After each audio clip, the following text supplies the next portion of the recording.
নোয়াখালীর হাতিয়া উপজেলায় জাতীয় নাগরিক পার্টির জ্যেষ্ঠ যুগ্ম সমন্বয়ক আব্দুল হান্নান মাসুদের পথসভায় বাধা ও হামলার ঘটনায় বিএনপির লজ্জিত হওয়া উচিত বলে মন্তব্য করেছেন দলটির উত্তরাঞ্চলের মুখ্য সংগঠক সার্জিস আলম।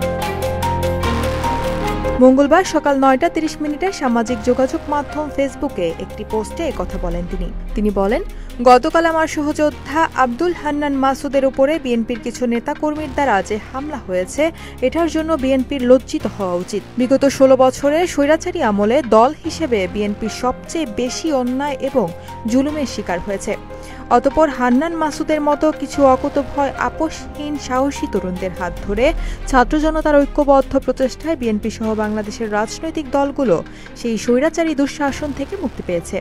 এই কৃতজ্ঞতা বোধটুকু বিএনপি সহ অন্যান্য রাজনৈতিক দলের সবসময় থাকা উচিত।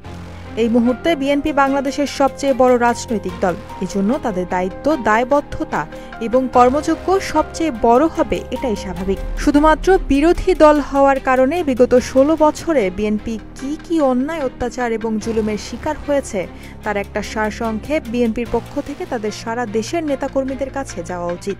পাশাপাশি এই ১৬ বছরে আওয়ামী লীগ কি অন্যায় অপকর্ম করেছে এবং দিন শেষে তাদের পরিণতি কি হয়েছে তারও একটি সারমর্ম বিএনপির পক্ষ থেকে তাদের নেতাকর্মীদের কাছে থাকা উচিত। তাহলে তাদের বর্তমান আমলনামা কোন দিকে যাচ্ছে এবং সেটার পরিণতি কি হতে পারে সেটার একটি তুলনা তারা সহজে করতে পারবে। কারণ আজকে থেকে এক যুগ আগে রাজনৈতিক পরিবেশের দিক থেকে বাংলাদেশ যে জায়গায় ছিল এখন সেই জায়গায় নেই। যেটা হতে একসময় ১৫ বছর লাগতো এখন সেটা হতে ৫ বছর লাগবে কিনা সন্দেহ। এই জেনারেশন এখনো সজাগ, রাজনৈতিকভাবে সচেতন এবং সক্রিয়।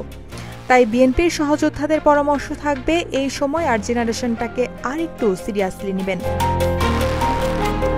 আর যারা সন্ত্রাসী কায়দায় অভ্যুত্থানের অন্যতম কারিগরের উপরে এই হামলা করেছে তাদের দ্রুত গ্রেপ্তার এবং বিচার চাই।